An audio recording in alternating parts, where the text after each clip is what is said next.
आता रिसेंटली एक पोस्ट टाकली होती इंस्टाग्रामवरती आणि त्यात विचारलं होतं दादा की लग्न ठरल्यावर पहिली गोष्ट काय करावी, आणि त्यावरची पहिलीच कमेंट होती, कारण उठल्या उठल्या आपण बघतो की दुसऱ्यांनी कार घेतली, 3 BHK फ्लॅट घेतला, आणि मग आपल्याला वाटत राहतं की आपण कुठेतरी कमी आहोत आणि सतत संपूर्ण कुटुंब कंपॅरिझन मोडमध्ये जगत राहतं की काही केलं तरी आपण कमीच आहोत असं वाटत राहतं. तर याच्यावर काही उपाय आहे का, याच्यातनं कसं बाहेर पडता येईल? आईचं आणि बायकोचं भांडण झाल्यावर नवऱ्याने कोणाची बाजू घ्यावी?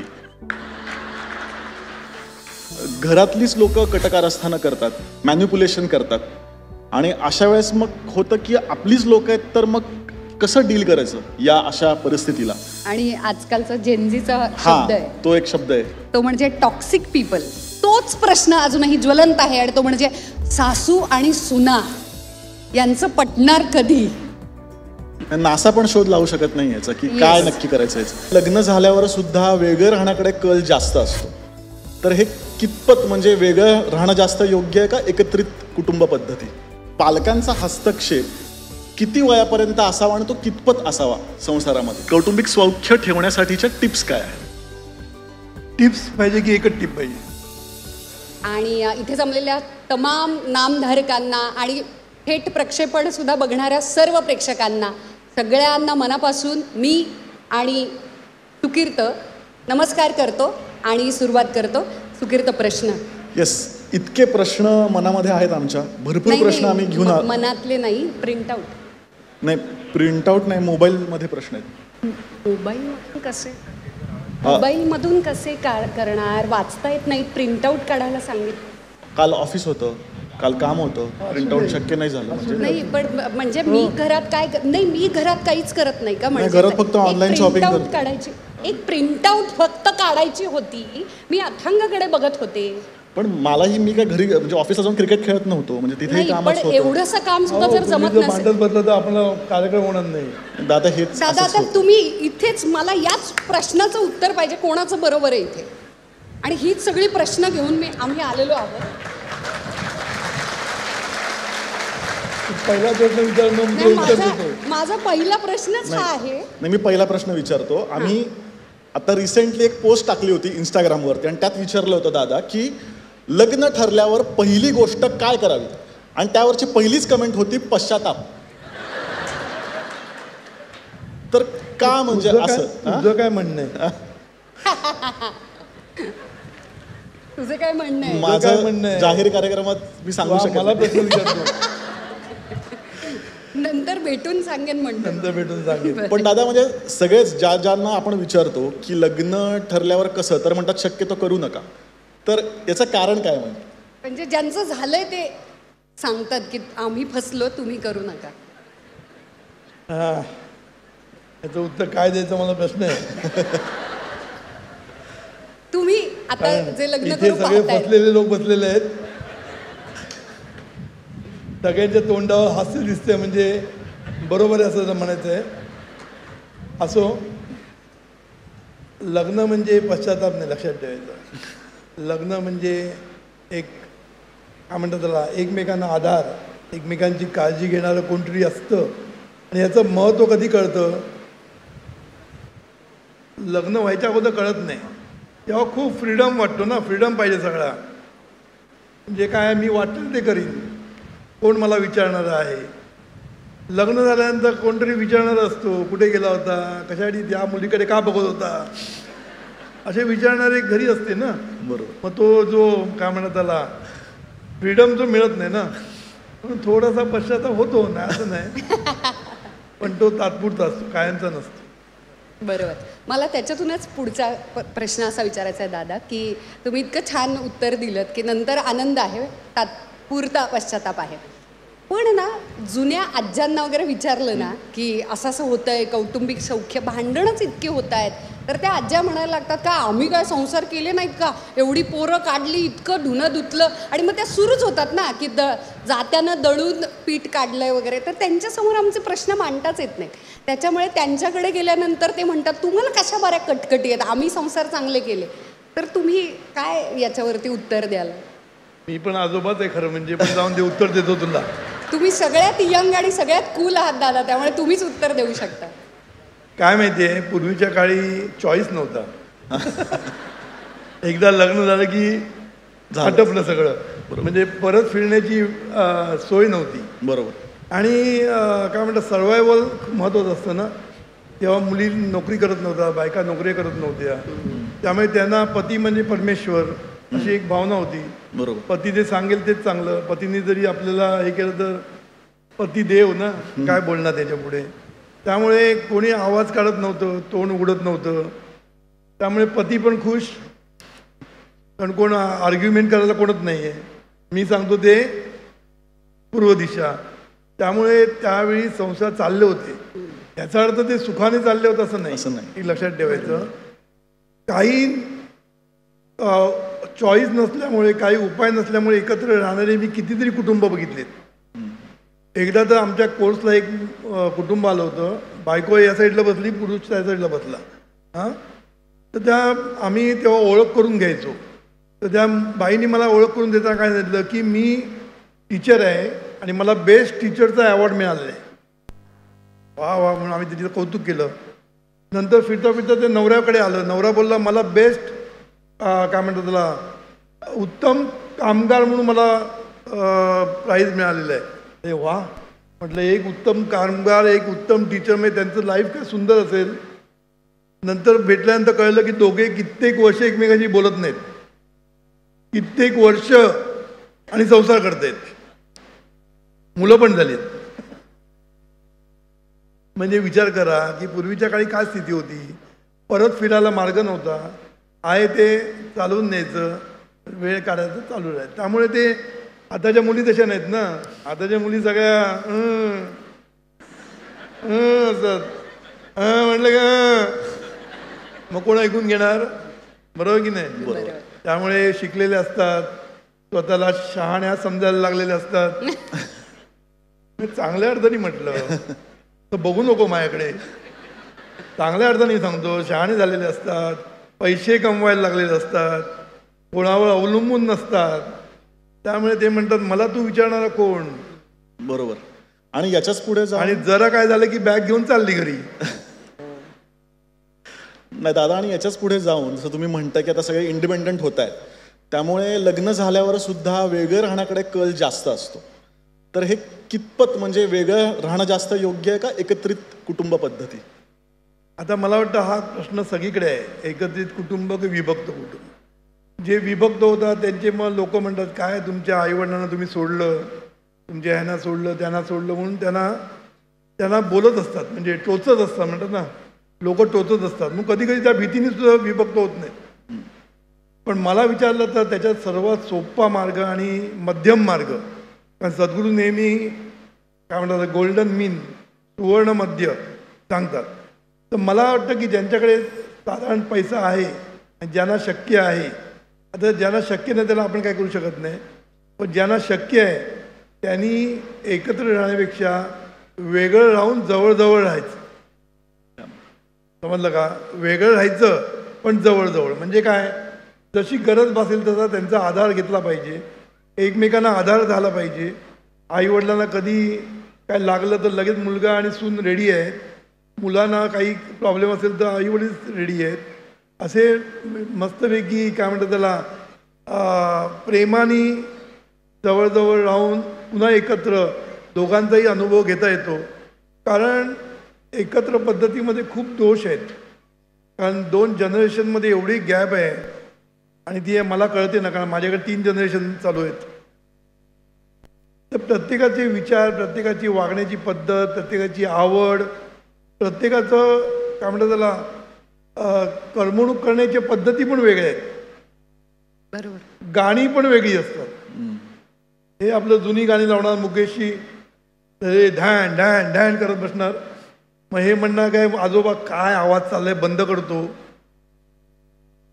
म्हणजे काय होतं, हे सगळ्या एकमेकांच्या आवडी जुळत नसतात. जनरेशन गॅप एवढी असते ना, तर ही जनरेशन गॅप भरून निघणं सोपं नसतं. आणि लाईफस्टाईलमध्येच लाईफस्टाईल तर बघूच नको, प्रत्येक गोष्ट ऑनलाईन. अजून बोलू बोलायला लागलं तर खूप आहे. खरं सगळं ऑनलाईन, किचन नकोच. हो, किचन तर नकोच म्हणतात, हल्ली किचनची बेडरूम करा म्हणतात, एक बेडरूम एक्स्ट्रा मिळते. किचन काय, एक फोन मारला की आहेत झोमॅटो आणि काय म्हणतात ते झोमॅटोच ना, स्विगी, झोमॅटो, स्विगी सगळे आहेतच. नुसतं फोन मारला की घरी जेवण, कशाला किचन पाहिजे असे म्हणणारे आताची पिढी आहे. आणि जुनी पिढी काय म्हणणार, अगं बाहेरचं खाऊ नकोस, घरचा वरण भात चांगला बाहेरचं खाण्यापेक्षा. ही पिढी कुठे ऐकणार आहे. त्यामुळे दोघांमध्ये खूप फरक असतो. ह्याचा अर्थ ही पिढी चांगलं बरोबर बोलते असं नाही आहे, पण हा नवीन पिढीचा काय म्हणतात त्याला, हा प्रॉब्लेम म्हणण्यापेक्षा त्यांना चॅलेंजेस पण तेवढेच आहेत. पूर्वीच्या बायका घरी बसून नोकरी करत नव्हत्या, काय करत नव्हत्या. हल्लीच्या बायका नोकऱ्या पण करतात, संसार पण करतात, सगळं काही करत असतात. त्यामुळे त्यांच्या बाजूने ते बरोबर असतात, नाही असं नाही, त्यांच्या बाजूने हे बरोबर आहे. पण शेवटी कुठेतरी सुवर्णमध्ये साधणं गरजेचं आहे. रोजच जर बाहेर खायला लागले तर हेल्थ खराब होणार. बरोबर. आणि आजकाल तुम्ही बघितलं 40व्या वर्षी हार्ट अटॅक येत आहेत. त्यामुळे यांचं पण बरोबर असं नाही आहे. पैशाच्या मागे किती लागायचं, करिअरच्या मागे किती लागायचं, नवऱ्याकडे लक्ष द्यायचं की नाही. दोघे करिअर करतात आणि दोघे कोणतरी पकडून शेवटी निघून जातात.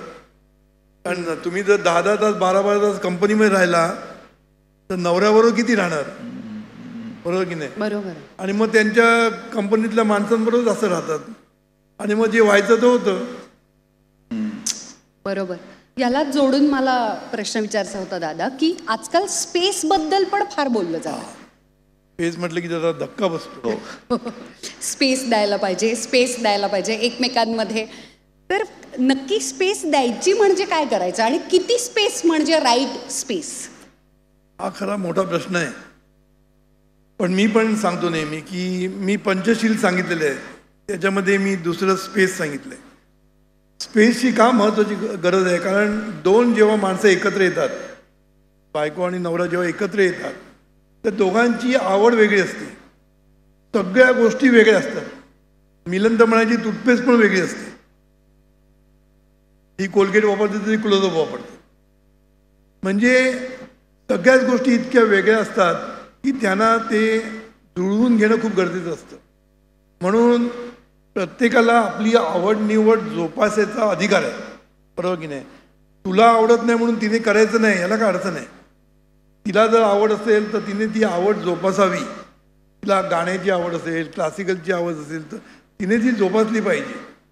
माझं तर म्हणणं दोघांनी मिळून ते जोपासलं पाहिजे. पण कधी कधी त्यांची मित्रमैत्रिणी असतात, त्यांना पण एक फ्रीडम पाहिजे असतो. कारण नवरा बरोबर असलं की बोलता येत नाही, नवऱ्याबद्दलच्या कंप्लेंट सांगता येत नाहीत. त्यामुळे कधी कधी बायकांना पण एक स्पेस पाहिजे असते. म्हणजे आपल्या मैत्रिणीबरोबर, मित्रमैत्रिणीबरोबर एन्जॉय करायला मिळालं पाहिजे. त्यांच्यावर कुठे संवाद साधत जाऊ शकता कुठेही. प्लस त्यांना काय आवड असेल तर ती आवड जपू शकतात. तर अशा रीतीने प्रत्येक एक माणूस म्हणून म्हटलं की त्याला आपलं एक वेगळं स्थान पाहिजे असतं. बरोबर. बरोबर. स्पेस पाहिजे असते जिथे ती मोकळेपणाने सगळं करू शकेल. वा. कळलं ना. तिथे कोणाचं हे नाही, इंटरफिअरन्स नाही. नाहीतर काय मग सासू म्हणणं असं नको, सासरे म्हणणं तसं नको, नवरा म्हणणं आणि काहीतरी.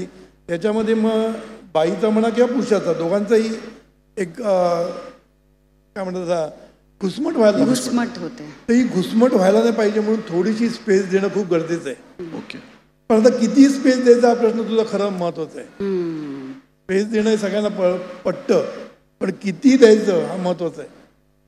त्याच्यासाठी मी तुम्हाला एक उदाहरण देतो. मी एक रील नाही, एक सिरियल बघितली होती.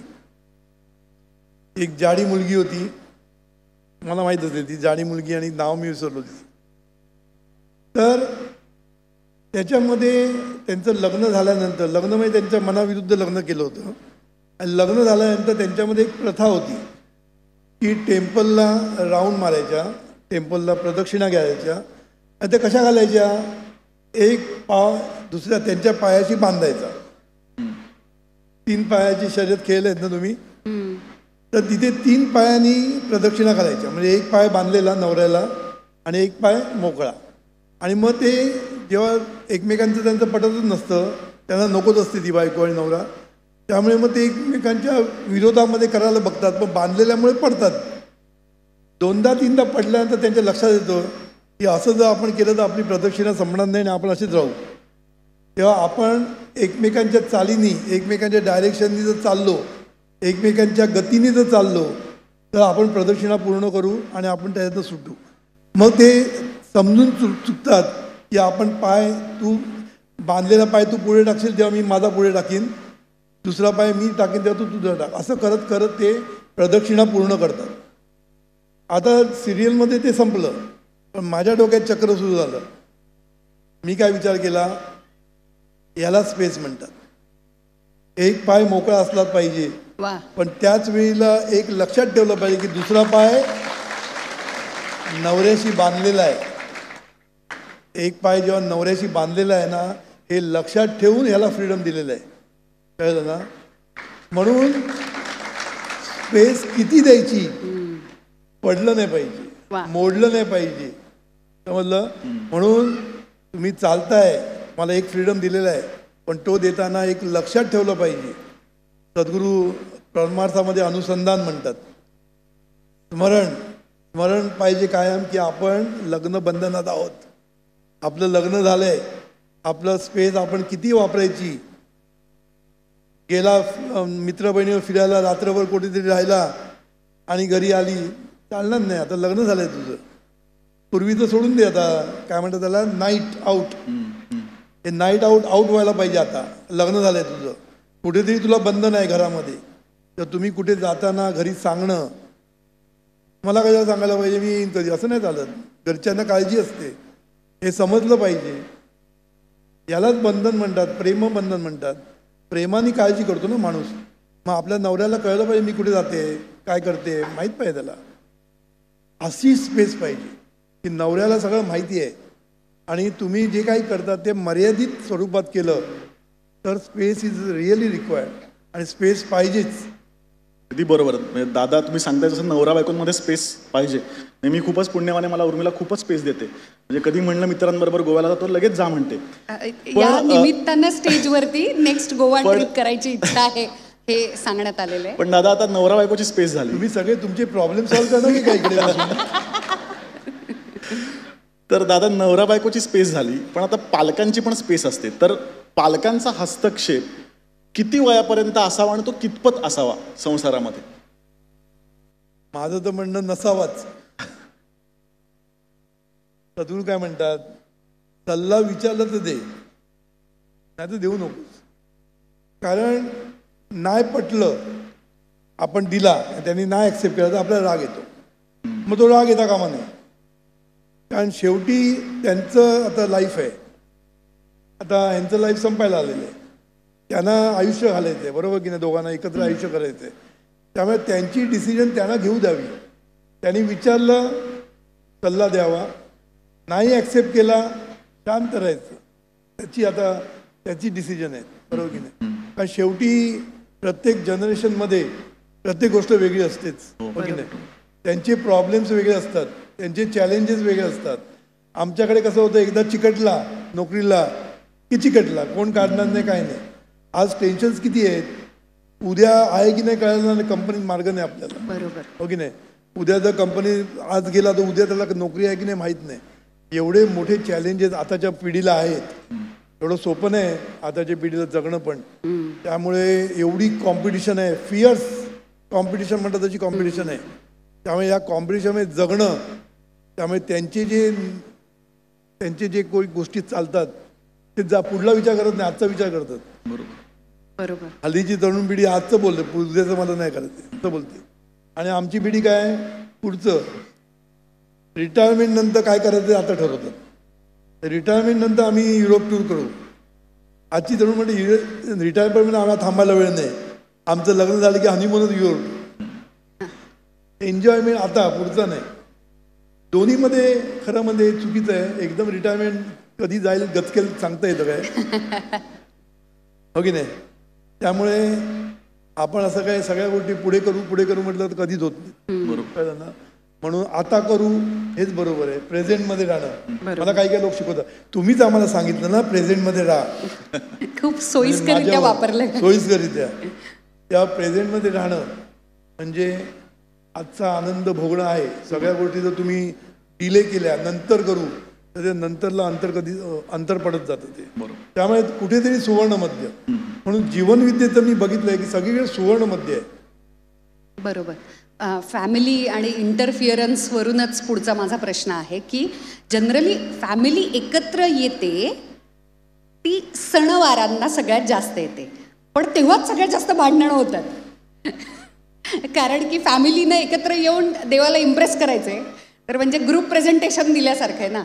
पण तरीसुद्धा फॅमिलीचे सगळे नेगेटिव्ह ट्रेट्स एकत्र आल्यासारखं ग्रुप एकत्र टीमच होत नाही. त्यामुळे भांडणं होतात. कोणी काय करायचं आणि जास्त कष्ट असतात ना. म्हणजे दिवाळीच्या वेळेला सुद्धा साफसफाई असेल, फराळ असेल, तर म्हणजे आनंदासाठी आहे का कोणासाठी देवासाठी चाललंय का भांडणासाठी सण येत आहेत हे कळत नाही. मला जरा तुला उपप्रश्न विचारायचा आहे. नुसतं सणावारी भांडणं नसतात, त्यांच्यासाठी प्रत्येक क्षण हा सण असतो. कारण भांडण करत असतं. क्षणोक्षणी भांडणं चालूच असतात घरामध्ये. त्यामुळे भांडणाला सण पाहिजे असं नाही, पण सणाच्या दिवशी आणि बहार येते. मग पूर्वीच्या काळी चकल्या दिकल्या सगळ्या, दिवाळी आली म्हणजे चकल्या लाटणं विणं सगळं सुरू व्हायचं. हल्लीची मुलं काय चकल्या विकल्या काय करत नाही. एक फोन मारला की चकल्या विकल्या सगळे घरी. मग ते घरच्या आजीना आणि यांना आवडत नाही. आम्ही पूर्वी स्वतःच्या हाताने करायचो, तुम्हाला उद्योग नव्हता, हाच उद्योग होता. मग जवळची शेजारीला पापड लाटायला बोलवायचं. आता कोण येणार? शेजारी पण येणार नाही आणि ही पण जाणार नाही कोणाकडे पापड लाटायला. चपात्या लाटताना प्रॉब्लेम, पापड कुठे लाटणार आहे? सॉरी हा नवीन तरुण मुली, नाही तर मला म्हणणं बाहेर भेटा. पण सत्य सांगताय तुम्ही दादा. त्यामुळे सत्य म्हणजे त्यांची परिस्थिती पण तशीच आहे. मी त्यांची पण बाजू घेतो असं नाही. त्यांना पण खूप काम असतं बाहेर, त्यामुळे त्यांना पण ते शक्य नसतं. म्हणून ह्या सगळ्या गोष्टी समजून घेणारा नवरा, समजून घेणारे सासू सासरे आमच्यासारखे पाहिजे. बरोबर. आणि आता एक मला गंभीर प्रश्न विचारायचा आहे, कारण अशा आम्हाला बऱ्याच कमेंट सुद्धा गंभीरच झाला. गंभीर. किती वर्ष झाली लग्नाला? झाले आता 11 वर्ष झाली. किती? 11 झाली. मग गंभीर होणारच. तर म्हणजे अशा आम्हाला कमेंट्स सुद्धा आल्या होत्या की बऱ्याच वेळा घरातलीच लोक कटकारस्थानं करतात, मॅन्युप्युलेशन करतात, आणि अशा वेळेस मग होतं की आपलीच लोक आहेत, तर मग कसं डील करायचं या अशा परिस्थितीला? आणि आजकालचा जेनझीचा शब्द आहे, तो एक शब्द आहे, तो म्हणजे टॉक्सिक पीपल. जेनझीचा शब्द आहे. काय शब्द काढतात एक एक. Toxic people. कारण की टॉक्सिक पीपल बाहेर भेटले तर त्यांना अवॉइड करता येतं, टाळता येतं. घरातच जर कोणी टॉक्सिक असेल तर ते कसं टाळायचं? काय शब्द काढलाय. आम्हाला टॉक्सिक वेस्ट एवढंच माहित होतं. म्हणजे घरातले सगळे वेस्टच आहेत काय? ते पण टॉक्सिक. काय माहितीये, हे सगळं करणारे घरचे नसणार तर कोण असणार? बाहेरच्या लोकांना कुठे वेळ आहे तुमच्याकडे बघायला? खरंय. टॉक्सिक माणसं बाहेर कमीच असतात. जे जवळ येतात ते टॉक्सिक होतात ना. खरंय. जनरली 2 पार्टनर जेव्हा एकत्र येतात पहिल्यांदा एकदम फ्रेंड्स असतात म्हणून तर एकत्र येतात ना. घरचे भाऊ भाऊ एकत्र येऊन पार्टनरशिप करतात, त्याच्यानंतर हळूहळू टॉक्सिक होऊन जातात. मग पार्टनरशिप तुटते, सगळं काय तुटतं ना. हे टॉक्सिक का होतं? की जवळ आल्यानंतर टॉक्सिक होतच. काय असतं माहितीये, जवळ आल्यानंतर प्रॉब्लेम सुरू होतात.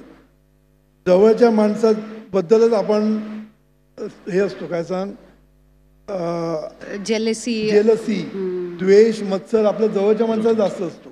मी नेहमी सांगतो माहिती, दुसरा कोणाचा नंबर पहिला आला ना आपल्याला काय वाटत नाही, वा वा वा म्हणणार आपण. पण आपल्याच भावाच्या मुलाचा पहिला आला तर नुसतं वा वा म्हणणार, पण आतून आग आग झालेली असते.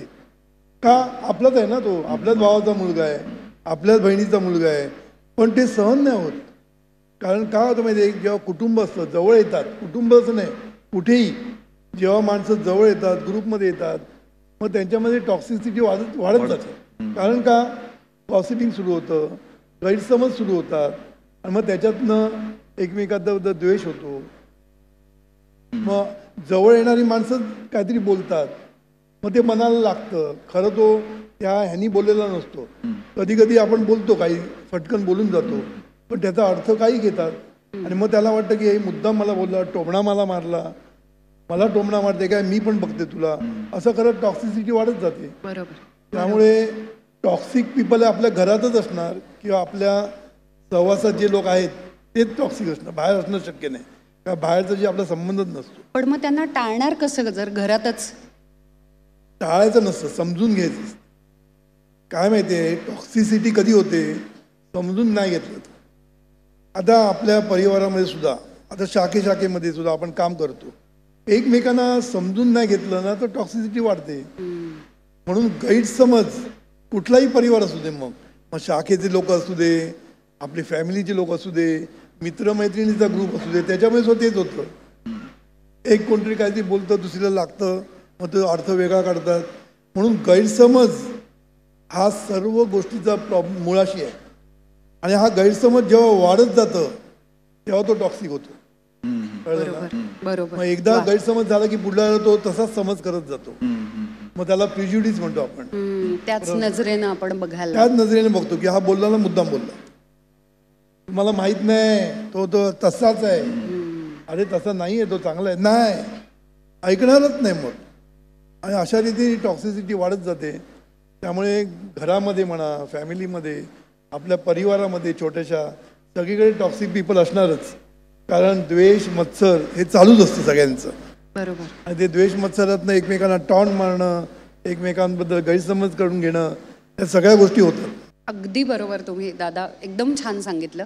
आणि आता आपण लाखो करोडो लोकांशी जोडले गेलेलो आहोत टेक्नॉलॉजीनं, आणि त्याचबरोबर आपण आत्ता म्हणजे सगळ्या वेगवेगळ्या ग्रहांवरती जातोय, प्रत्येक गोष्टीचं ॲप टेक्नॉलॉजी आहे, AI. आमचं पण ॲप आलं. येस. आणि AIचं जग आहे. आता काय काय AI करणार देव जाणे. पण एवढं असूनही जो एकदाही म्हणजे काळ नुसता बदलतोय, टेक्नॉलॉजी AI वगैरे, तोच प्रश्न अजूनही ज्वलंत आहे. आणि तो म्हणजे सासू आणि सुना यांचं पटणार कधी? नासा पण शोध लावू शकत नाही याचा की काय नक्की करायचं याचं. तर AIला ते सॉल्व्ह करता आलं तर फारच बरं होईल. असं सगळ्या बसतात सासू आणि सुना. इतकं रिलेटेबल आहे ना हे. तो प्रश्न काय त्यांचं पटत म्हणजे त्यांचं म्हणजे AI सुद्धा सॉल्व्ह नाही करू शकत. तोडगा याच्यावरती काय काय म्हणजे की ज्याच्यामुळे हे बघा, हे प्रॉब्लेम सॉल्व्ह करण्याला AI लागत नाही, PAI लागतं. वा. काय पॉवर ऑफ पै, म्हणजे पॉवर ऑफ AI चालत नाही, पॉवर ऑफ पै चालते. समजलं ना? म्हणून जे पै परिवारामध्ये येतात वा. आणि जीवनविद्या अंगीकारतात, वा. मी नुसतं परिवार म्हणत नाही, जे जीवनविद्या ॲक्सेप्ट करतात, जीवनविद्येप्रमाणे जगायला लागतात, त्यांच्याकडे हे प्रॉब्लेम नाही आहे. आता आमच्याकडे मला इथे कितीतरी कुटुंब दिसत आहेत, सासू आणि सून विणी एकमेकांच्या गळ्यात घालून फिरणारे मी बघतोय. हा. याला कारण का, की जिथे PAI आहे, पैंचं शहाणपण जर घेतलं ना तर AI प्रॉब्लेम सॉल्व्ह नाही करू शकतो, ते PAI करू शकतो. क्या बात आहे. बेस्ट. पुढचा प्रश्न म्हणजे खरं तर वाद होण्याचं किंवा घरामध्ये वितुष्टण्याचं अजून एक कारण म्हणजे सोशल मीडिया.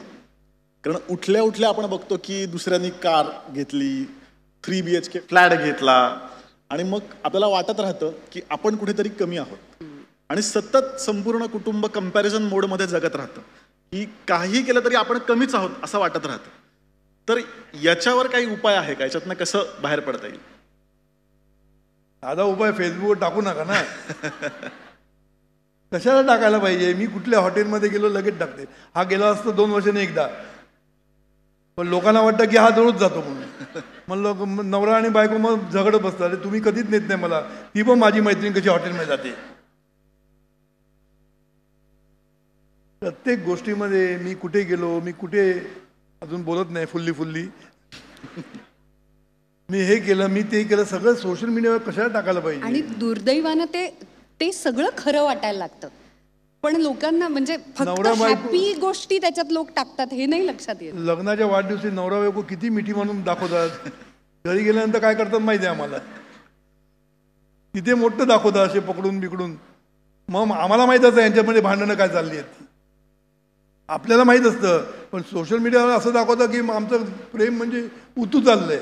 आणि यात पालक पण मागे नाही आहेत. व्हॉट्सअप स्टेटस जोरदार टाकतात पालक सुद्धा. ऍडिक्टेड असतात. पण माझं पण तेच झालंय. पण तुम्ही कामाचे व्हॉट्सअप चेक करता दादा, ते चालतील. मी पण ॲडिक्ट झालेलोच आहे, पण माझं का चांगल्या कामासाठी. कारण जीवनविद्याचे एवढे ॲप्स व्हॉट्सअप ग्रुप्स आहेत की सगळे बघता बघता माझं नाकीनं येतात. हरकत नाही. पण सांगायचा मतलब काय माहिती आहे की तुमच्या जे सगळ्यासाठी सोशल मीडियावर जे दाखवतात ते सगळं खोटं असतं, लक्षात ठेवायचं. सगळं खोटं लक्षात ठेवायचं. कारण मला माहीत असतं कुठल्या कुटुंबामध्ये काय चाललंय. उत्तम बातमी इकडे असते, हो की नाही? अगदी बरोबर आहे. म्हणजे तुझ्या घरात काय चाललंय ते तो माहीत असतं. फार चांगलं आता खूप चांगलं वागायला पाहिजे. म्हणून तुम्हाला बोलवलं. कुटुंब कसं सौख्य असलेल्या माणसांना बोलवलं बरं.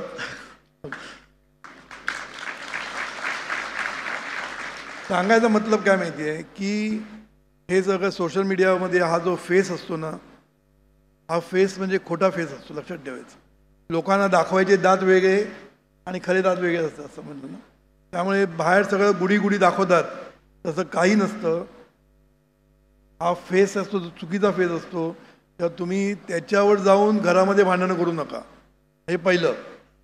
दुसरी गोष्ट आम्ही आमच्या कोर्समध्ये पण सांगतो, कंपॅरिझनमध्ये मोडमध्ये माणूस गेला की तो गेलाच म्हणून समजा. दुसऱ्यांची कंपॅरिझन करायचीच नाही, कळलं ना? आता तुम्हाला बेडरूमचा प्रश्न विचारला ना, मला नेक्स्ट तोच प्रश्न ओके विचारायचा ओके. होता. मला वाटलं तू याच्यावर बेडरूम ते टाकतात म्हणून. नाही मला याच्यावरून आणि ते मग याच्यामध्ये बोलतो, थोडस याचं पूर्ण करतो. हा येस. सोशल मीडियामध्ये पहिल्यांदा आपल्या गोष्टी टाकू नका, कारण आपल्या प्रायव्हेट गोष्टी लोकांना कळण्याची काही गरज नाही. तुम्ही कुठल्या हॉटेलमध्ये गेला, काय खाल्लं, काय करायचं आपल्याला, लोकांना काय करायचं आहे, लोकांना काही करायचं नसतं. उगीच आपला टाईम वेस्ट करू नका, समजलं ना? त्याच्यापेक्षा आपल्या बायकोला आणि मुलांना घेऊन हॉटेलमध्ये गेलेलं बरं. तो टाईम वेस्ट करू नका, समजलं ना? आणि कंपॅरिझन मोडमध्ये कधी जाऊ नका. मी नेहमी सांगतो कंपॅरिझन स्वतःशी करायची. आज माझ्याकडे जे आहे त्याच्याशी मी वरती जाईन, आणखीन माझा उत्कर्ष करीन. कंपॅरिझन स्वतःशी करायचं. मी मुलांना पण तेच सांगतो, दुसऱ्याची त्याला 95 मिळालं म्हणून मला 95 नको. तुला आज किती मिळतात, 80 मिळतात ना, 85साठी प्रयत्न कर. 85 मिळाली की 90साठी प्रयत्न कर. तू स्वतःचीच कॉम्पिट कर, स्वतःला स्वतःमध्ये इम्प्रूव्हमेंट करत राहा, स्वतःशी कंपॅरिझन करत राहा की तू मोठा होशील. दुसऱ्याची कंपॅरिझन करून तू नर्वस तरी होशील, डिप्रेशनमध्ये जाशील, किंवा तू काही करणार नाही, असं पण होऊ शकतं. त्यामुळे कंपॅरिझन मोडमध्ये कधीच जायचं नाही आपण. म्हणून फेसबुकमध्ये खरं म्हणजे आपण अवॉइडच केलं पाहिजे. कारण हे फेसबुकचे फ्रेंड्स पण काय उपयोगी नसतात. जेव्हा गरज पडते तेव्हा एकही फेसबुक फ्रेंड येत नाही, आपले नामधारकच येतात. अगदी बरोबर. नाही, आणि आम्ही तर कॉन्टेंट क्रिएशनच्या प्रोफेशनमध्ये आहोत दादा, त्यामुळे तुम्ही जे सांगितलंय ना ते इतकं बरोबर, इतकं ॲप्ट सांगितलंय ना, त्याचं कारणच असं ना की फक्त आपला जो आनंदी क्षण आहे, फक्त सेलिब्रेशन आहे, तेवढाच तो भाग त्याच्यावरती टाकला जातो. पण आपण ओपन केल्यानंतर कन्झ्युमर म्हणून, म्हणजे या बाजूनं आपण प्रेक्षक म्हणून जे बघतो, तेव्हा आपल्याला असं वाटतं की हे 3 त्रिकाळ फिरतात, फक्त पैसे उडवतात आणि फक्त याच्यामध्ये ग्लॅमर आणि फिरणं आणि खाणं, गाड्या उडवणं, पैसे उडवणं एवढंच आहे असं वाटायला लागतं. पण ते एकदम चुकीचं आहे, कारण रियालिटी आणि रील आणि रियालिटी याच्यामध्ये जमीन आसमानाचा फरक आहे. त्यामुळे तुम्ही एकदम बरोबर सांगितलं, कंपॅरिझननं फक्त दुःख मिळणार आहे. याला जोडून मला एक प्रश्न विचारायचा होता दादा, की लोक कुटुंब वाढायला लागतं, लग्न होतं, त्याच्यानंतर फॅमिली, त्याची फॅमिली, माझी फॅमिली, हे सगळं व्हायला लागतं, तेव्हा ना की कसं घर घ्यावं, म्हणजे किती रूमचं घर असायला पाहिजे असं तुम्हाला वाटतं? म्हणजे मोजतो जरा. एक नवरा बायकोला पाहिजे, हां नंतर एक सासू सासऱ्यांना पाहिजे, म्हणजे एकत्र असतील तर.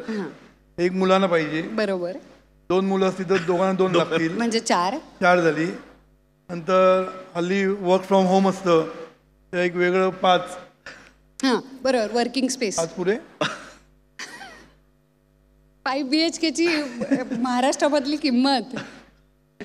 म्हणून म्हणतं बेडरूमच्या मागे लागायचं नाही, एकमेकाच्या मनामध्ये किती रूम आहे याला जास्त महत्त्व आहे. क्या बात.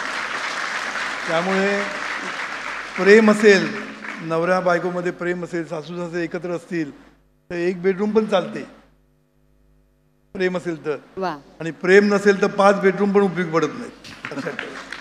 म्हणून मोठमोठ्या बिल्डिंगवाले सुद्धा सुखी नाही आहेत. राजवाडेवाले मी बघितलेले आहेत, राजवाड्याचा का बंगला आहे तरी आतमध्ये एकमेकांना कोण विचारत नाही, प्रत्येकजण आपापल्या खोलीत जाऊन बसतो, एकमेकांना विचारत पण नाही. त्याच्यामुळे सुद्धा 2-2 किचन करतात. बरोबर. एक सून एक किचन करते, आई वडील एक किचन करतात, कुठेच सुख नसतं. म्हणून सुख हे बेडरूम्सनी येत नाही, लक्षात ठेवायचं. मनामध्ये आपल्या एकमेकाबद्दल जागा पाहिजे, प्रेम पाहिजे. हे जर असेल ना तर एक बेडरूम काय 2 बेडरूम सगळ्या चालतात. पण तू मला विचारशील तर 2 बेडरूम तर मिनिमम पाहिजेच. वा. येस. प्रयत्न तर करायचा. सुरुवात एकदम 2 बेडरूम नाही जमत, 1 बेडरूम घ्यावी, बरोबर. हळूहळू 2 बेडरूम घ्यावा. पण एक प्रायव्हसी म्हणतात ती प्रत्येकाला मिळाली पाहिजे असं मला पण वाटतं. बरोबर. पण ते शेवटी प्रत्येकाकडे काय पैसे त्याच्यावर अवलंबून आहे. बरोबर. आता आपण कौटुंबिक सौख्याबद्दल बोलतोय, खरं तर याचा इतका खूप मोठा स्कोप आहे याचा. तर तुमच्या मते दादा, घरामध्ये कौटुंबिक सौख्य असतं म्हणजे नक्की काय असतं? तुम्ही ना खूप प्रॅक्टिकल टिप्स देता आणि आमच्या सगळ्यांच्यासाठीची करेक्ट उत्तरं तुमच्याकडे असतात. म्हणजे ते मलाही Tips. पटेल इथे कडे. येस, टिप्सचं जग चालू आहे ना, त्याच्यामुळे आम्हाला टिप्स हव्या आहेत. टिप्स हव्यात की कौटुंबिक सौख्य ठेवण्यासाठीच्या टिप्स काय आहेत? टिप्स पाहिजे की एकच टिप पाहिजे? तुमच्यावर आम्ही रेडी होत इथे. आपलं जीवनविद्येचं एक महत्व आहे. एका वाक्यात पण सांगता येतं आणि 50 वाक्य पण सांगता येतं, बरोबर ना? आहे आपल्याकडे. आहे आपल्याकडे. पुढे आपण एक रॅपिड फायर राऊंड पण घेणार आहोत त्याच्यानंतरच लगेच. मी एका वाक्यात उत्तर देतो पहिल्यांदा, चालेल. आणि मग वाढवतो. एका वाक्यात उत्तर म्हणजे काय माहितीये, ज्या घरामध्ये जावई आपल्या सासू सासऱ्यांची काळजी घेतो आणि सून आपल्या सासू सासऱ्यांची काळजी घेते, प्रेम करते, ते घरामध्ये कौटुंबिक सौख्य नांदतं. वा.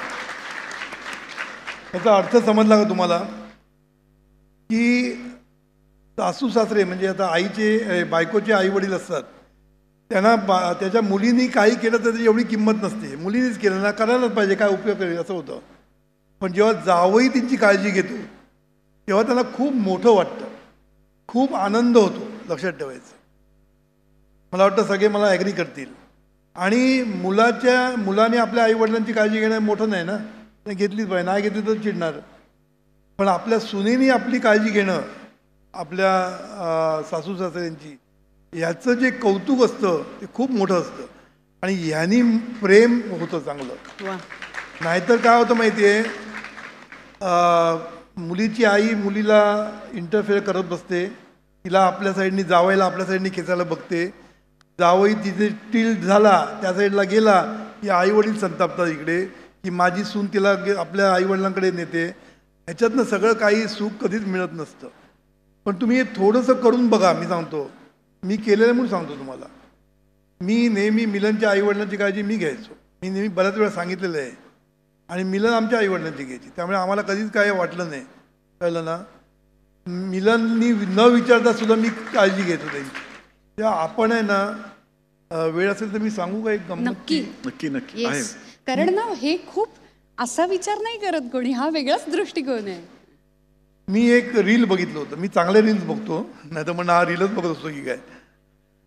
मला ते रील कशाला बघायचं असतं, मला प्रवचनासाठी गोष्टी बिष्टी मिळतात म्हणून मी बघत असतो, तुमच्यासाठीच बघतो. एक छोटीशी व्हिडिओ फिल्म आली होती, त्याच्यामध्ये बायको ती नोकरी करत नसते, ती नवऱ्याला सांगते, श्रीमंत असतात, की माझ्या आईचा वाढदिवस आहे, जरा माझ्या आईला आपण एक डायमंड रिंग देऊया का.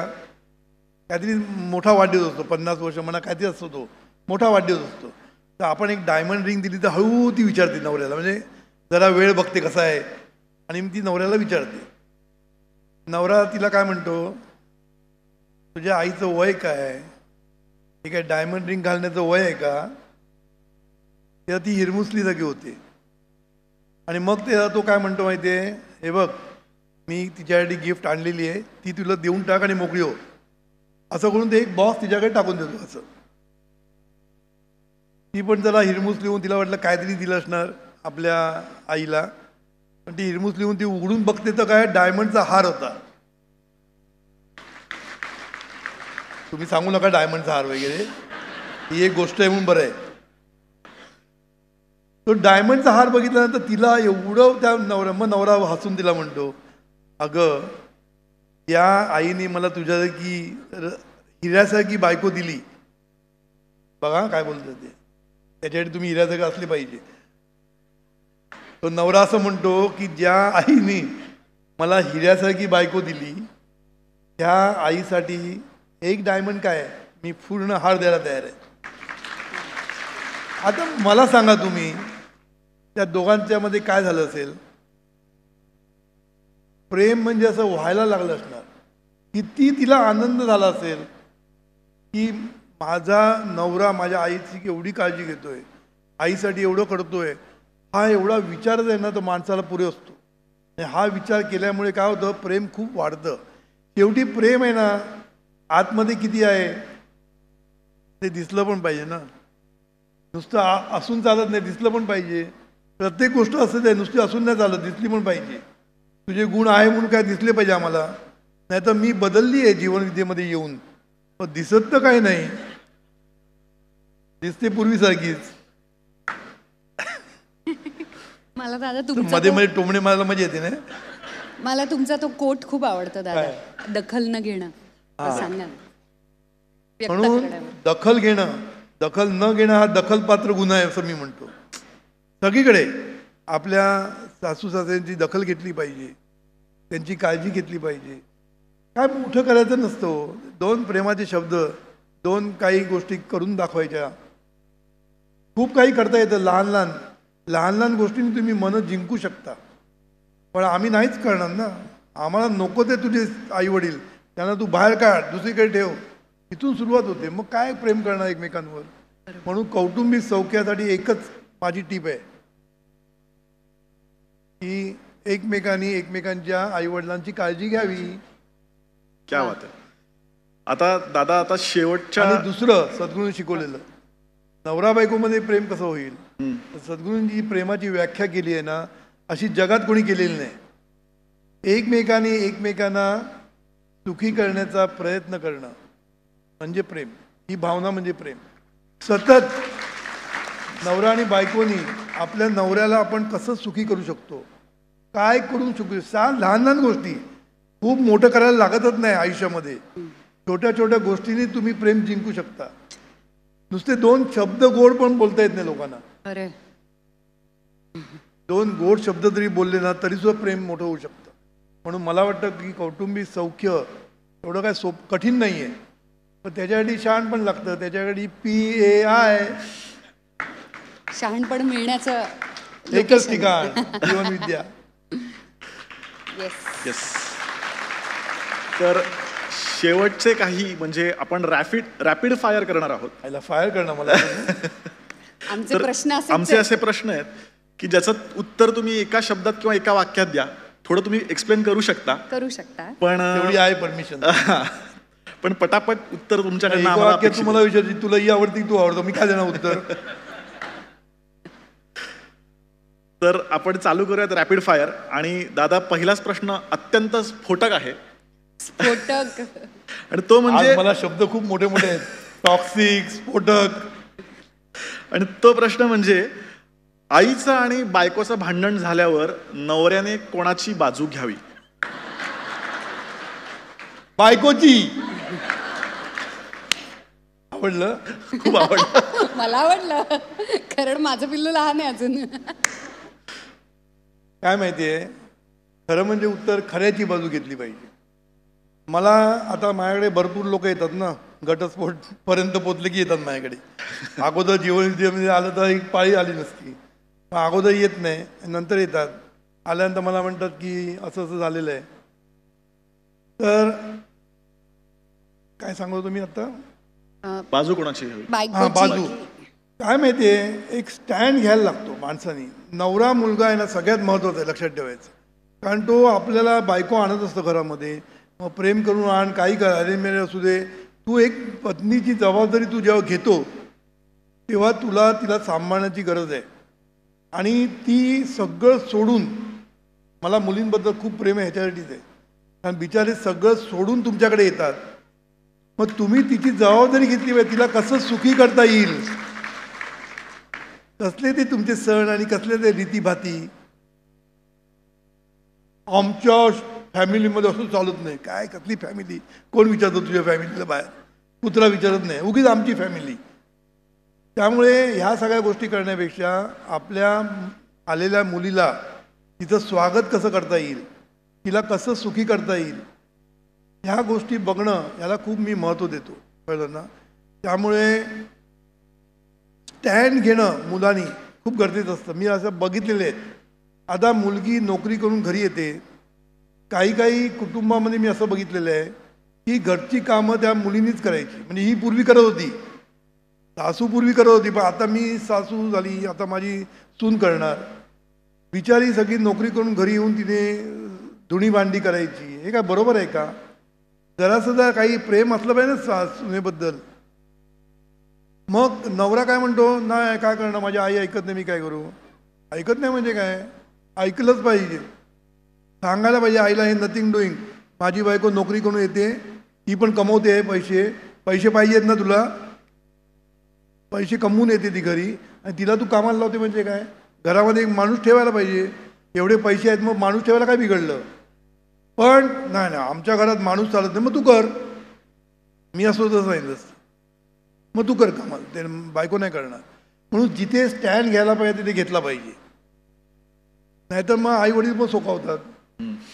मुख्य म्हणजे सासू, बिचारे वडील घरी बसतात, हो नाही, वडील घरी बसतात नाही, मग सासू गाजवायला सुरुवात करते का मुलगा पण देतो ना सवय. माझ्याकडे अशी एक केस आली की मुलगी एकुलती एक मुलगी फ्लॅटमध्ये राहणारी, प्रेम केलं, कसलं प्रेम करतं ते जाऊन त्याच्याबद्दल बोलत नाही, प्रेम केलं तर त्या नवऱ्याने सांगितलं की मी चाळीत राहतोय, आता मी लवकरच माझा फ्लॅट घेणार आहे आणि माझा तयार आहे सगळं जवळजवळ, फक्त रिनोव्हेशन केलं की आपण तिकडे जायचं. म्हणून ती आनंदाने ते लग्न केलं, सगळं झालं. 1 वर्ष झालं, 2 वर्ष झालं, 3 वर्ष, याचं रिनोव्हेशन होतच नाही आणि हे जातच नाही. 4 वर्ष झाल्यानंतर मात्र ती वैतागली. सासूला ती चाळ सोडायची नाही, त्यांना सवय झाली अशी घेऊन जायची. सगळ्यांना सवय नसते ना.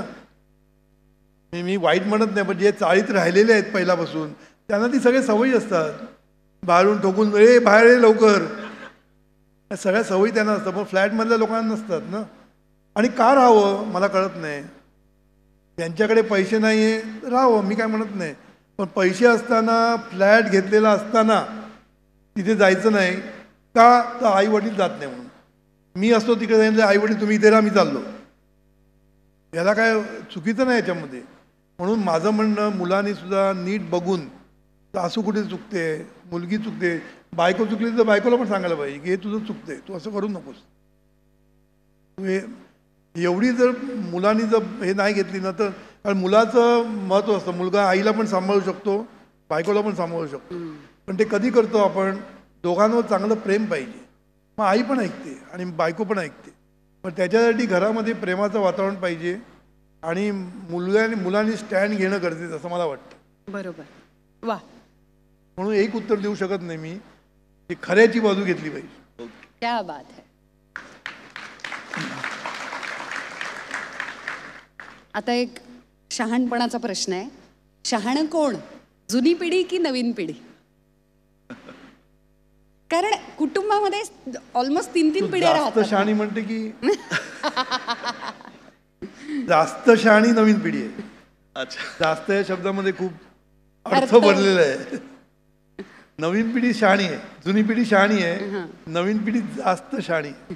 म्हणजे शहाणी नाहीच आहे. हे तू म्हण, मी नाही म्हणणार. नाही, याला कारण काय झालं माहिती आहे? आता काय झालं, नवीन पिढीला करिअरचं खूप महत्त्व झालं आहे. पैसा किती, बेडरूम्स किती, याला काय एंडच नाही आहे. जेवढं मिळेल तेवढं कमवायचं आहे. जसं काय सगळं घेऊन वरती जाणार आहे, एवढं कमवायच्या मागे एवढं लागतात की मग शहाण पण राहतं बाजूला. माणूस एकदा पैशाच्या मागे लागला की माणूस डुबला म्हणून समजा. म्हणून मी म्हणतो पैशाच्या मागे लागू नका, पैच्या मागे लागा. वा. पैंचं शहाणपण जर तुम्ही वापरलं तर पैसा पण कमवाल आणि घरामध्ये कौटुंबिक सौख्य पण राहील. कळलं ना. म्हणून कुठेतरी आपण आपल्याला मर्यादा घातली पाहिजे. शहाणपण वापरलं पाहिजे सगळीकडे. मी जाईन ना, सगळीकडे शहाणपण लागतं. सद्गुरूंनी प्रत्येक प्रवचनामध्ये एकच गोष्ट सांगितली, सगळीकडे दुःख का आहे? शहाणपणाचा अभाव. म्हणून शहाणपण एकाच पिढीमध्ये असं नाही. नवीन पिढीकडे पण शहाणपण आहे, जुन्या पिढीकडे पण शहाणपण आहे. पण ते शहाणपण ओळखणं इतकं शहाणपण पाहिजे. समजलं ना. पुढचा प्रश्न सगळ्यांच्याच जिव्हाळ्याचा प्रश्न आहे आणि तो म्हणजे नवरा बायकोंनी एकमेकांचे फोन चेक करावेत का?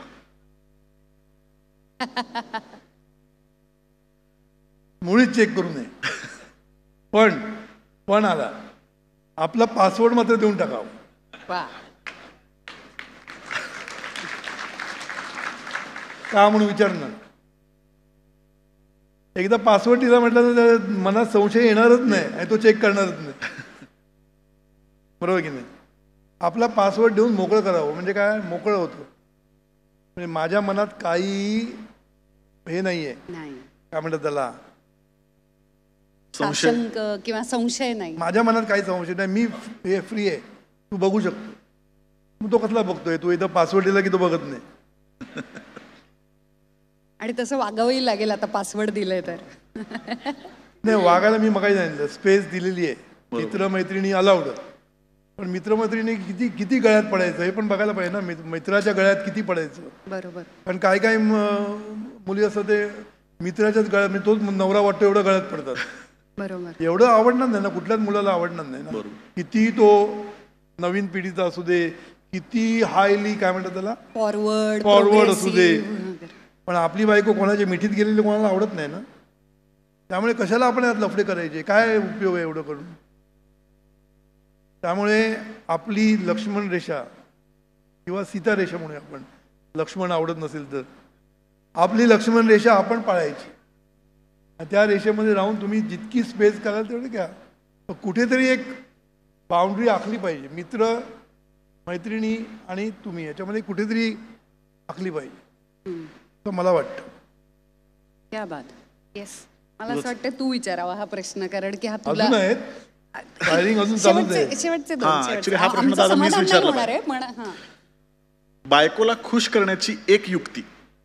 म्हणून मी म्हंटल तू विचार. बायकोला खुश करण्याची एक युक्ती, तिच्या आई वडिलांना खुश करायचं. बेस्ट. येस. खरं सांगतो, मला आहे ना बायकांचं ते मला वाटतं का आई वडील एवढे जवळचे असतात ना. वडील म्हणजे आपला काळजाचा तुकडा काढून देत असतात तुमच्याकडे. त्यामुळे त्या दोघांना सतत काळजी असणार आपल्या मुलीची. समजलं ना. त्यामुळे मी ते सांगतो ना की मुलीच्या आई वडिलांची जर तुम्ही काळजी घेतली ना, काळजी घ्यायचं म्हणजे मोठं नाही, दोन गोड शब्द बोलायचे, कधीतरी बोलवायचं, कधीतरी तिला हे करायला सांगायचं, सगळं साध्या साध्या गोष्टी करायच्या आहेत. पण त्याच्यातनं आईवडिलांना असं वाटलं पाहिजे माझी मुलगी सेफ हँड्समध्ये आहे. जेव्हा तिला वाटतं ती सेफ हँड्समध्ये आहे तेव्हा तिची काळजी मिटते आणि मग तिची लुडबुड कमी होते. नाहीतर इंटरफिरन्स खूप असतो आईचा. आई आज सगळे जे संसार मोडतायत ना त्याला कारण मुलीची आई असते. बऱ्याच वेळा मुलीची आई एवढा इंटरफिरन्स करते. तुला जो बोलला ना घरी ये, तू काय घरी ये, पूर्वीच्या काळी असं सांगत नव्हतं, तू दिली आहेस ना राहा तिथे आता. पण करेक्ट ॲडवाईस देणाऱ्या आया खूप कमी आहेत. समजलं ना. बरोबर. त्यामुळे आई वडिलांची जर काळजी घेतली तर थोडंसं हे सगळं कमी होऊ शकतं. वा. आपण इतक्या वेळ झालं बोलतोय कौटुंबिक सौख्याबद्दल, पण कौटुंबिक सौख्य हे शक्य आहे की मिथक आहे, मिथ आहे?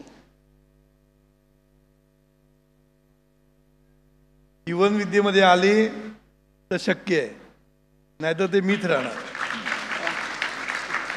मी का सांगतो माहिती आहे, जीवनविद्येने जे शहाणपण दिलेलं आहे ना त्याच्यामध्ये नवऱ्यानी बायकोची काळजी कशी घ्यायची, बायकोला सन्मान कसा द्यायचा, मी जे 5 गोष्टी मी सांगतो.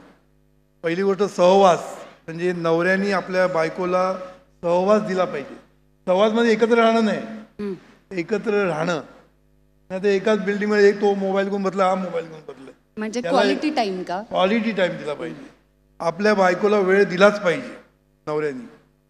कारण बायकोला एवढं, बायको म्हणजे सगळ्यात जवळची, आपल्या सगळ्यात महत्त्वाची. तिला वेळ न देता आपण 50 लोकांना वेळ देऊन काय फायदा आहे मला सांग. म्हणून आपल्या बायकोला वेळ देणं, तिला सहवास देणं. घरी आल्यानंतर मोबाईल बंद करून एकमेकांची गप्पा मारल्या पाहिजे, बरोबर की नाही? आता वेळ कुठे असतो हल्लीच्या मुलींना आणि मुलांना. मुलगी पण थकून येते, मुलगा पण थकून येते. घरी आल्यानंतर पुन्हा लॅपटॉप काढून बसण्याचा अर्थ नाही ना. कुठेतरी एक थांबवलं पाहिजे आणि एकमेकांना सहवास दिला पाहिजे. नंतर मी स्पर्श सांगतो. दुसरं, स्पर्शाचं महत्त्व खूप आहे. बरोबर. मी म्हणतो ना, आजी आजोबा किंवा आई वडिलांना मुलांनी घरी येऊन जरा असं मिठी मारली, काय कशी आहेस तू, गोळ्या बिळ्या घेतले ना, एवढं म्हटलं तरी पुरे होतं, कळलं की नाही? त्यांना काय तू मोठं काय केलं पाहिजे असं नाही. पण स्पर्श याला म्हणतात जरा. किंवा आपण जेव्हा खांद्यावर हात ठेवतो, कोणाचा प्रॉब्लेम असेल तर त्याला तो आधार वाटला पाहिजे, कळलं ना? म्हणून स्पर्शाचं महत्त्व खूप आहे. पण तो स्पर्श म्हणजे किळसवाणा स्पर्श मी म्हणत नाही. स्पर्श म्हणजे आधार देणारा, प्रेम करणारा असा स्पर्श जर असेल ना, तर मग तो बायकोसाठी असू दे, मुलांसाठी असू दे, सासू सासऱ्यांसाठी असू दे, कोणासाठी असू दे, पण त्या स्पर्शाचं महत्त्व खूप आहे. तिसरं मी सांगतो ते स्पेस, हे मी मगाशी बोललो. चौथं आहे ते स्त्री सन्मान. आपल्या घरातल्या बाईला इतका सन्मान मिळाला पाहिजे. आणि तो कधी मिळेल? तुम्ही दिला तर. कळलं ना? तुम्ही जर सन्मान दिला नाही तर लोक देणारच नाही, लक्षात ठेवा. तुमच्या बायकोला तुम्ही जर मोलकरणी समोर वगैरे वाटेल तसं बोललंय तर मोलकरीण पण तसंच बोलणार. हेच सगळीकडे चालतं. बाहेर गेल्यानंतर सुद्धा तुम्ही जर बायकोची किंमत नाही ठेवली तर लोक ठेवणार नाहीत. बरोबर. म्हणून स्त्री सन्मान सद्गुरूंनी खूप महत्त्व दिलेलं आहे. सद्गुरू त्याच्यावर पुस्तक ग्रंथ लिहिलेलं आहे, स्त्रियांची हितगुज म्हणून. त्याच्यामध्ये सद्गुरूंनी स्त्री सन्मानाला महत्त्व दिलेलं आहे. काय म्हणतात त्याला, मुक्त, स्त्री मुक्ती म्हणत नाही, सद्गुरू म्हणतात स्त्री सन्मान. सद्गुरू म्हणतात स्त्रीला आपल्या इथे सन्मान मिळाला पाहिजे. मग ती सून असू दे, मुलगी असू दे, बायको असू दे, नाही तर सासू असू दे, या सगळ्यांना आपल्या घरामध्ये सन्मान मिळाला पाहिजे. कालच मी सांगितलं, आमच्याकडे लक्ष्मीपूजनाला स्त्री म्हणजे आमची लक्ष्मी आहे म्हणून स्त्रियाचं पूजन करतात, म्हणजे ओवाळणी करतात. नवरे, अशी शिकवण आपल्या जीवनविद्येमध्ये आहे. मग सांग, कौटुंबिक सौख्य का नाही मिळणार? मिळणार की नाही? म्हणून स्त्री सन्मानाला खूप महत्व आहे. म्हणून आपल्या बायकोला आपण सन्मान दिला पाहिजे. आणि मुलं पण तेच अजून एक राहिलं, आणि संवाद. बोलताना काळजीपूर्वक बोललं पाहिजे. आपली बायको आहे म्हणून कसंही बोलणं, नवरा आहे म्हणून काही बोलणं. नवऱ्याचा पण अपमान करता कामा नाही लोकांसमोर आपण. बरोबर. तू घरी काही म्हणत असेल त्याला, बाहेर त्याचं एक काहीतरी महत्व आहे ना. बोलताना साहेब म्हटलं पाहिजे की काहीतरी म्हटलं पाहिजे. तू असं म्हणजे हे पोऱ्या किंवा काय म्हटलं, बाब्या बिब्या असं म्हणून चालणार नाही ना. त्याला त्याचा मान दिला पाहिजे. त्याला ऑफिसमध्ये म्हणा, समाजामध्ये जो मान आहे ना, तो मान आपल्या बायकोनी पण दिला पाहिजे. घरी तुम्ही काही असू दे, नवरा बायको, बाहेर समाजामध्ये दाखवताना वेळ तुम्हाला तो सन्मान दिला पाहिजे. म्हणून संवाद आहे ना खूप महत्त्वाचा असतो. संवादामध्ये खूप काही सांगता येण्यासारखं आहे, पण ते आता हा विषय नाही आता, कारण टाईम पण नाही. पण मी तुला 5 गोष्टी सांगितल्या. आता बोलतो काय म्हणून. मी म्हणत होते की आपण कुटुंबामध्ये वेगवेगळ्या पिढ्या पण असतात. लहान मुलं पण ते बघत असतात की बाबा आईला किती सन्मान देतोय, किंवा त्या दोघांमधला संवाद कसा आहे, किंवा भावना कशा एक्सचेंज होत आहेत, नीट बोलतायत का एकमेकांशी. लहान मुलं सगळ्यात हुशार असतात. ते बघतात, त्यांचं पटत नाही ना तर बरोबर ॲडव्हान्टेज घेतात. तिला सांगून काहीतरी मिळवायचं, याला सांगून काहीतरी मिळवायचं, याच्यामध्ये हुशार असतात ते. खूप मुलांसारखी हुशार कोण नाही, लक्षात ठेवायचं. ते बघत असतात. नवरा बायकोमध्ये जर प्रॉब्लेम असेल तर बरोबर आई बाबांना वेगळं सांगायचं, किंवा बाबांना सांगायचं, आई नाही म्हणते, मग बाबा म्हणतो कर चल. हुशार असतात मुलं. त्यामुळे कौटुंबिक सौख्य पाहिजे असेल तर 5 गोष्टी मी सांगितलं केल्या पाहिजे. संवाद चांगला पाहिजे, वादविवाद नाही पाहिजे घरामध्ये. वादविवाद थांबवलं पाहिजे. थोडीशी भांडणं होणारच, पण ती भांडणं त्याच दिवशी रात्री संपली पाहिजे. वा. अशीच अबोला धरणं किती वर्ष, मी मग उदाहरण दिलं, किती वर्ष बोलतच नाही. अरे याला काय अर्थ आहे, एवढं काय मोठा गुन्हा केला, असा मी काय गुन्हा केला की बोलायचंच नाही. त्यामुळे हे असल्या गोष्टी न करणं हे आपल्या दृष्टीने चांगलं आहे. त्यामुळे कौटुंबिक सौख्य म्हणजे काय खूप मोठी गोष्ट आहे असं नाही. मला तर ती छोटी गोष्ट वाटते. छोटी गोष्टी, छोट्या छोट्या गोष्टींनी घरामध्ये सुख नांदू शकतं. त्याच्यासाठी पैसा लागत नाही. पैसा पाहिजेच, पैशाचं मी महत्त्व करत नाही, पण नुसता पैसा मिळवून जर तुम्ही म्हणा मी सुखी होईन, कधीच होणार नाही. अगदी बरोबर. वा, खूपच छान उत्तर मिळालेत. आणि मला छान या गोष्टीचं वाटतंय की ही सगळी प्रॅक्टिकल सोल्युशन्स आहेत जी आपण आपल्या रोजच्या आयुष्यात अप्लाय करू शकतो. आणि मला एक गोष्ट शेअर पण करायची आहे की दादांची अशीच एक टीप आहे की जशी प्रोडक्टला एक्सपायरी डेट असते तशी भांडणाला असली पाहिजे आणि ती त्याच दिवशीची असली पाहिजे. आणि ही एक गोष्ट जरी पाळली तरी नवरा बायकोचं नातं खूप छान राहतं. हे आम्ही आमच्या अनुभवावर नक्कीच सांगू शकतो. येस. आणि या 11 वर्षाच्या अनुभवाचा आणि इथेच लग्न झालंय, त्याच्यामुळे खरंच बोलावं लागेल. त्यामुळे खूपच छान सोल्युशन्स मिळाले. आणि उर्मिला. येस. आणि आता तुम्ही भांडण नाही ना? नाही नाही नाही. आम्हाला तुमच्याकडून उत्तरं काढून घ्यायची होती, त्याच्यामुळे आम्ही तशा प्रश्नांपर्यंत पोहोचण्यासाठी. शेवटी ऍक्ट्रेसच ना, ऍक्टिंग करण्यामध्ये तुझा कोण हात धरणार. बरोबर आहे. पण तरी सुकीर्तला खास बायकोला कसं खुश ठेवायचं याची टिप दिल्याबद्दल खूप थँक्यू. इथे बसलेल्या सर्व स्त्रिया खूप कृतज्ञ आहेत तुमच्यासाठी, या एका टिपसाठी तरी नक्की थँक्यू दादा. गोष्टी खूप तुम्ही इतकं छान सांगितलं की इतक्या छोट्या छोट्या सोप्या रोजच्या आयुष्यातल्या क्षणोक्षणी आपल्याला अंमलात आणण्याजोग्या आहेत, पण आपण त्या कॉम्प्लिकेटेड करून काहीतरी वेगळंच होऊन बसतं आणि कुटुंब म्हणून ते सौख्य ते सुख मिळत नाही आणि त्याच्यामुळे ते काहीतरी आदर्शवादी मुर्गजळासारखी ती कल्पना आहे. आणि फार जड सांगितलं जातं दादा, तुम्ही खूप सोपं करून सांगितलं. नाही, खरं असं कोण आयडियल नसतंच, आदर्श कोण नसतं, प्रत्येकजण वेगळा असतो. त्या वेगळेपणात सुद्धा एक आनंद असतो, तो भोगता आला पाहिजे. येस. थँक्यू दादा. थँक्यू. पुन्हा एकदा तुम्हाला पण थँक्यू.